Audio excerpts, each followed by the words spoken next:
Welcome children. As in the earlier video, we have discussed about various types of plant tissues, and we had also discussed about the permanent tissue such as simple permanent tissue and complex permanent tissue. Today in this video, we are going to discuss about a special type of permanent tissue, that is the protective tissue, which is epidermal cells and the cork cells.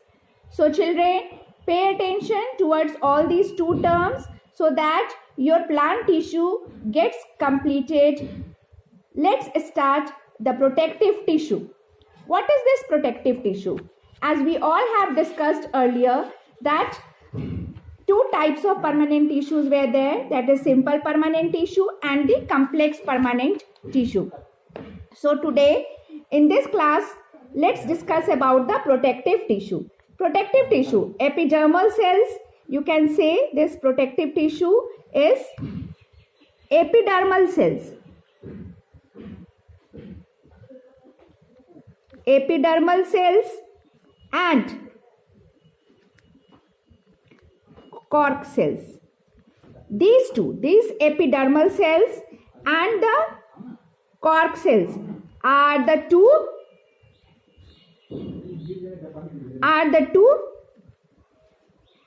protective tissue. Okay children, got it? That protective tissue, epidermal cell and the cork cells, these are the two protective tissues that are found in the outermost layer. Where they are found? In the outermost layer of the plant. Where they are found? In the outermost layer of the plant. In the outermost layer of the plant. It is found in the outermost layer of the plant. They occur in different parts of the plant body at different stages. Both of them doesn't occur at the same stages. Both of them occur, that is, to the different parts of the plant at different stages. The main difference between the both, that is the epidermal cells and the cork cells, is that both of them are the protective tissue, but still there are differences between them. Is that epidermal cells cover the entire plant body. That is what I am telling, that epidermal cells cover the entire plant body during primary growth, whereas the cork cells cover the, you can say, cork cells cover not the entire plant of the body. It covers the stem and root of the plant after the secondary growth of the plant. Here I am using two words, that is the primary growth of the plant and secondary growth of the plant. Primary growth, and the second term I am using here, secondary growth. So children, I have told that epidermal cells, you can say that epidermal cells cover the entire plant body during the primary growth of the plant. What is this primary growth? This primary growth of the plant is, that is the growth or the cell division in the apical meristem. That is the growth in the height of the stem and the roots. This, during that time, it occurs to the entire growing region of the plant. But cork cells, just you can say what I have repeated, that cork cells occurs in the stem, not all over the plant, but in the stem and root of the plant after the secondary growth has taken place. Secondary growth, you can say that growth, cell division in the lateral meristem. Cell division in the lateral meristem. So these 2 points have to be noted, that epidermal cells covers entire plant during the primary growth of the plant, and cork cells are found or after the secondary growth of the plant. That is the secondary growth. What does it take place during secondary growth? The diameter of the or thickness of the plant gets increased. After that, only the cork cells are found. Now children, let's proceed. Epidermal cells are found in the leaves and other immature parts of the plant. These epidermal cells are found in the leaves and other immature parts of the plant. They occur in single layer of the cells. They occur in, you can say, like brick-like structure. Brick-like structure it is over here. This is the epidermal cell. What is this? This is epidermal cell. It is found in single layer. It is permeable in nature. But whereas cork cells which are found beneath it, you can say like this. It is found beneath, it is multi-layered. It found into a number of layers. These are what, children? These are cork cells. Cork cells originate in, you can say it is also a protective layer present in multi-layers. It consists of dead cells and it is impermeable in nature. It consists of what? Dead cells and are impermeable in nature, whereas epidermal cells consist of living cells. Okay, children? Are you getting my points?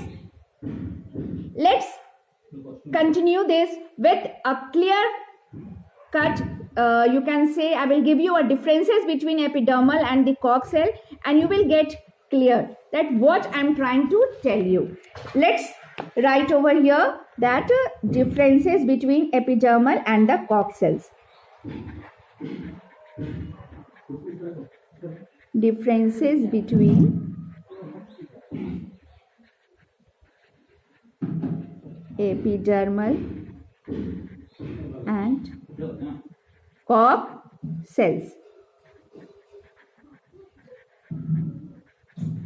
Epidermal.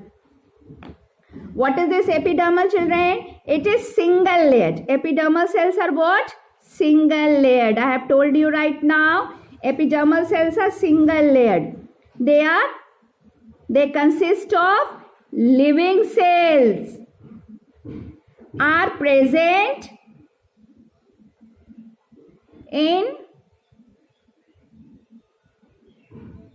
younger plants. All over the plants, younger parts of the plant. Secrete cutin. I will explain you what is cutin. And then covers entire plant body. What does it do? It covers the entire plant body during, you can say, covers, occurs during primary growth of the plant. Okay, children, is it clear that epidermal cells are single layered? As I have explained you right now, brick-like, tightly packed, are made up of living cells present in younger plants. That is, which is still in division, where the cell division is taking place. Secretes cutin. What is this cutin? It is a waxy transparent material present in the aerial epidermis. That is the upper part of the epidermis. It is a waxy transparent material. Mostly they help the desert plant to retain moisture over long period of time. That is, it helps the plant in retaining their moisture. Okay, children? And then it covers the entire plant body. This epidermal cells not only covers the root and stem, it covers the entire plant body. That is all over where the apical meristem is, cell division is taking place for the growth of the plant. Occurs during primary growth of the plant. Okay? Occurs during the primary, that is the cell division of the apical meristem. Now, children, let's move on to the cork cells.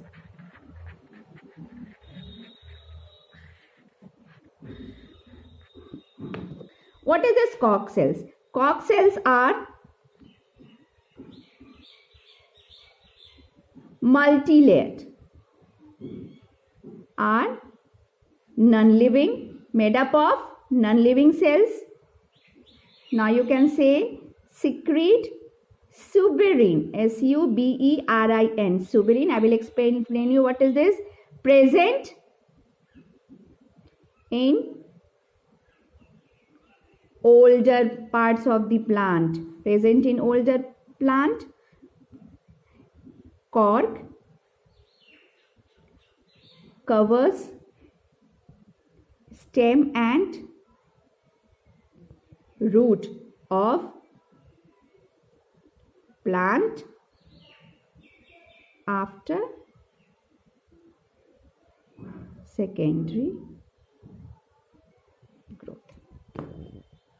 Okay children, got it clear? That is, cork is multi-layered. As I have told that epidermal cells are single layered, the cork is multi-layered. If it is the uppermost layer, epidermal cells, then the corks are multi-layered. Okay children?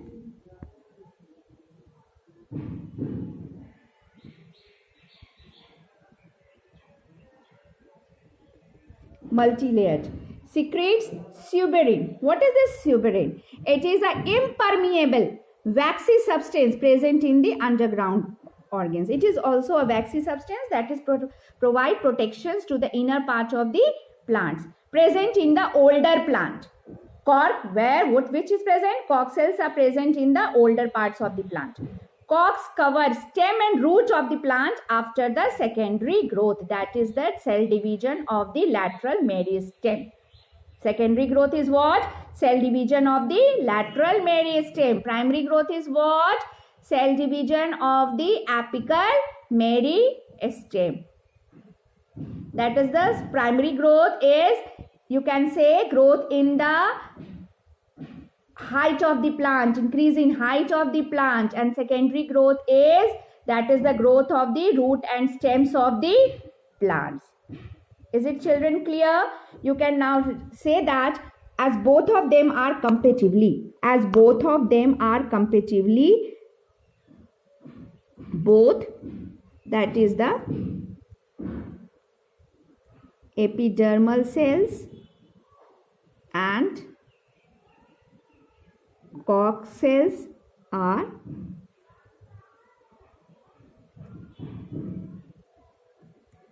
protective tissue. Why? Because, you can say, because they protect mechanical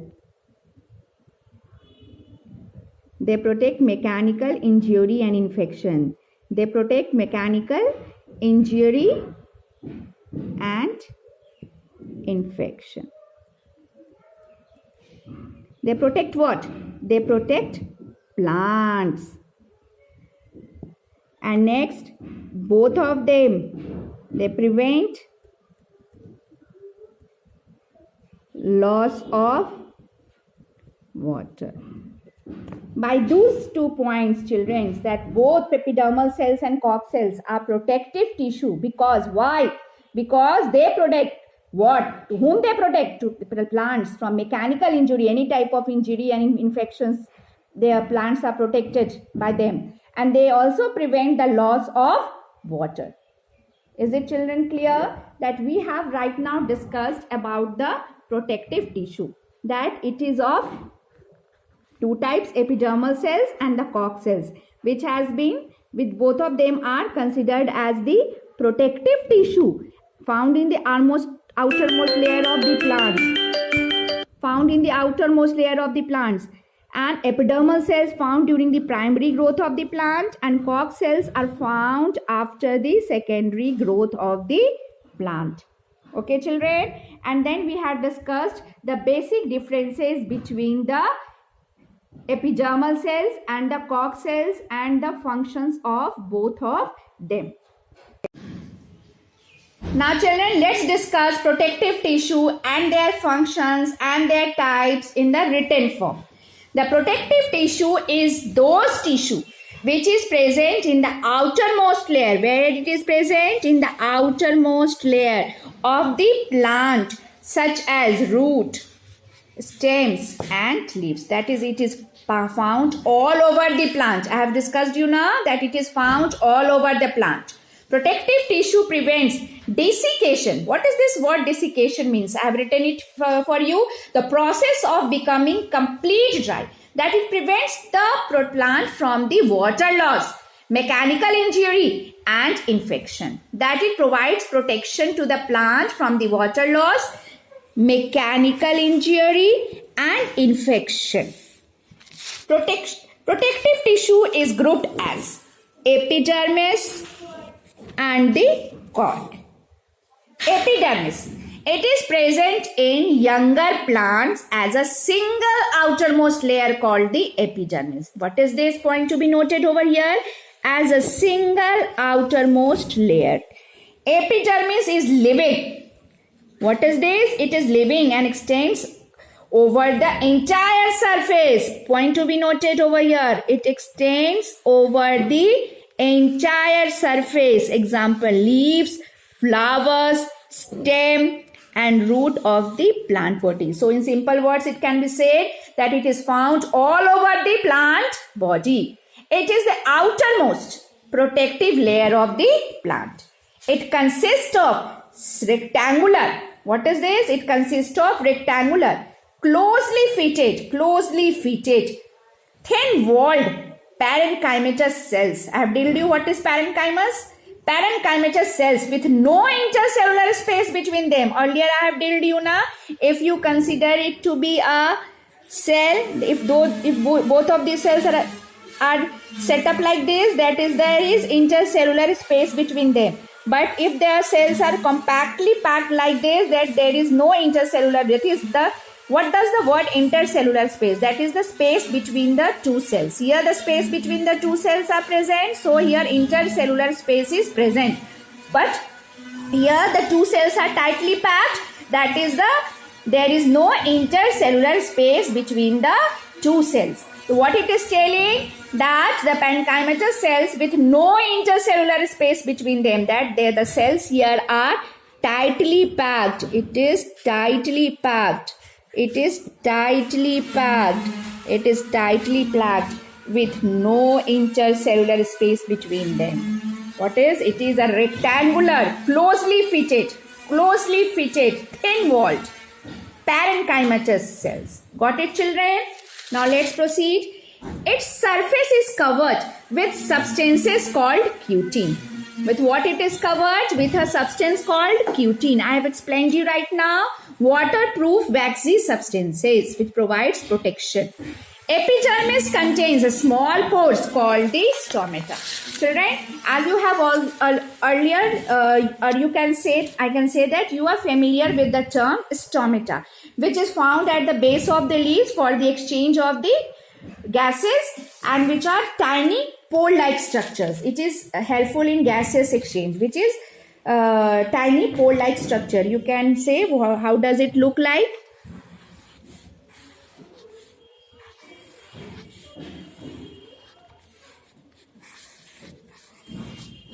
You can draw it freely with a free hand. You can draw it like this.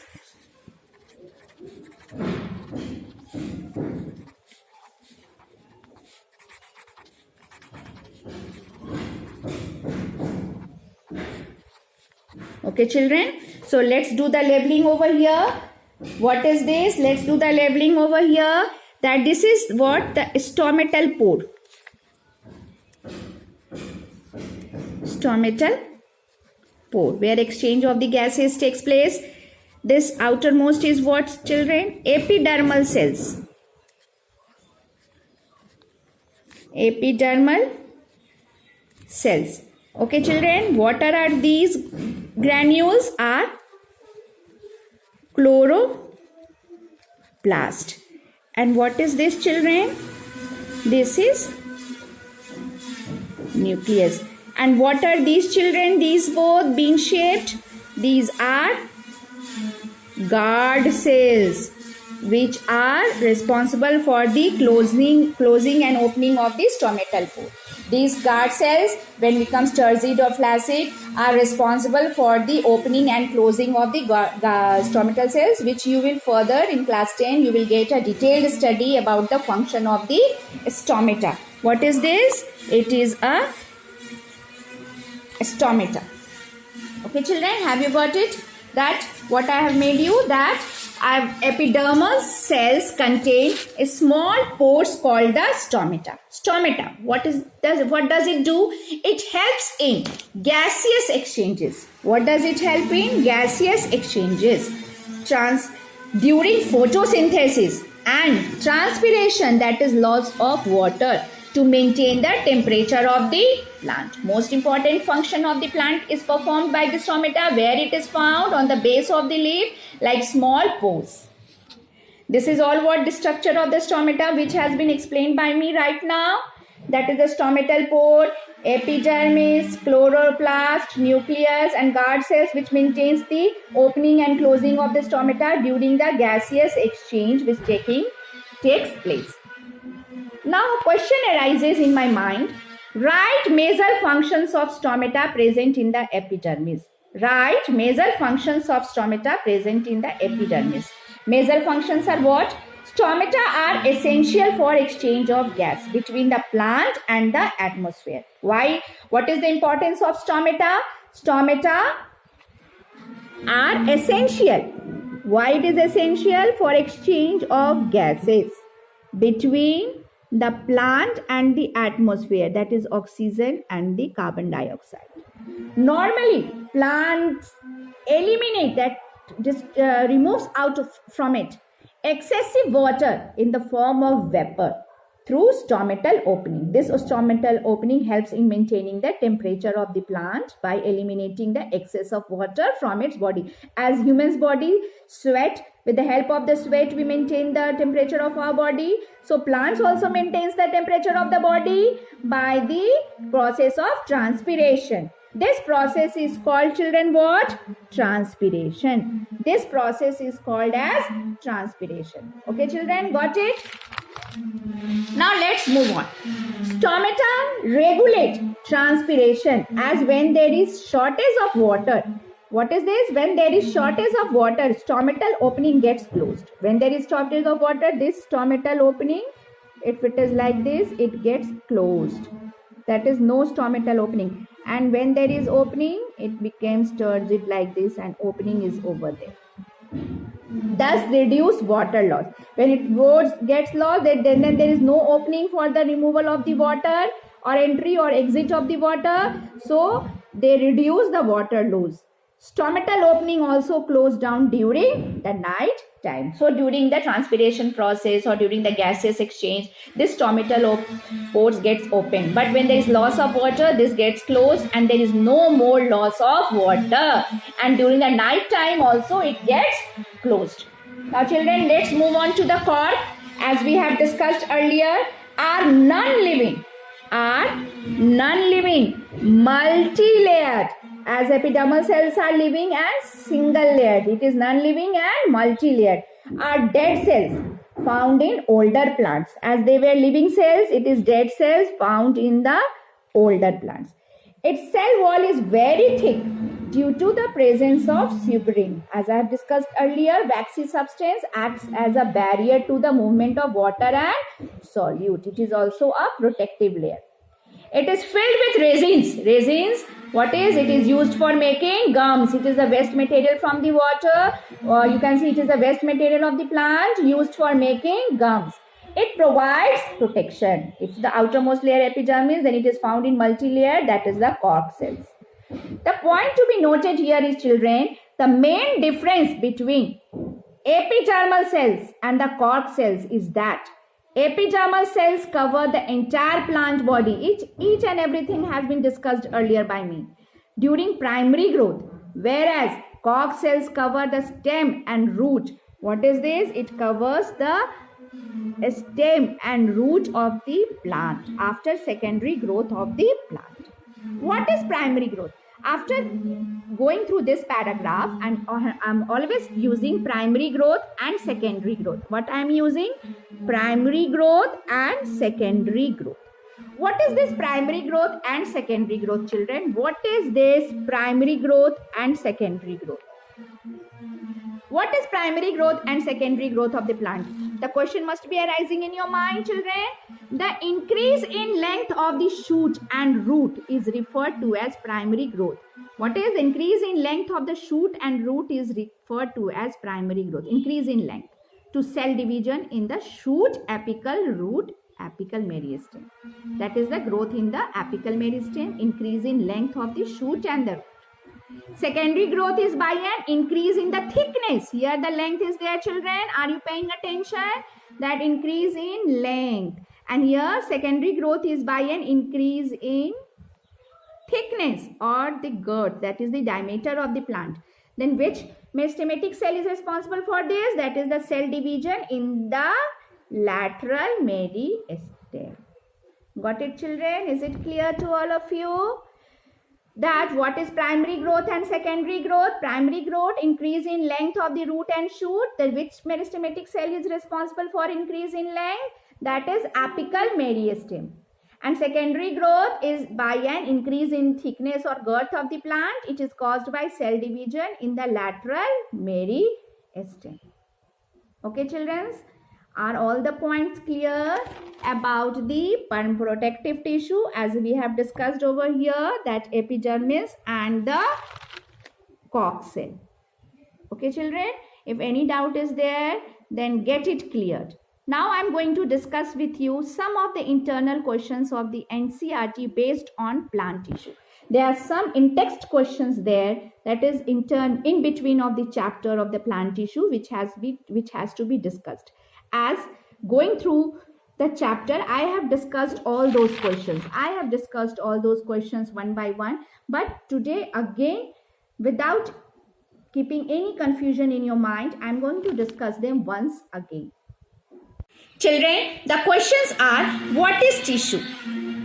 What is utility of tissue on multicellular organisms? Name the type of simple tissue. Where is apical meristem found? Which tissue makes up the husk of the coconut? What are constituents of phloem? This much of questions are there in between of the chapter of your NCERT which has to be discussed. What is tissue? As it has been explained a number of times, tissue is a group of cells having a common origin, similar structure and function. Got it? Revised? What is utility of tissue in multicellular organisms?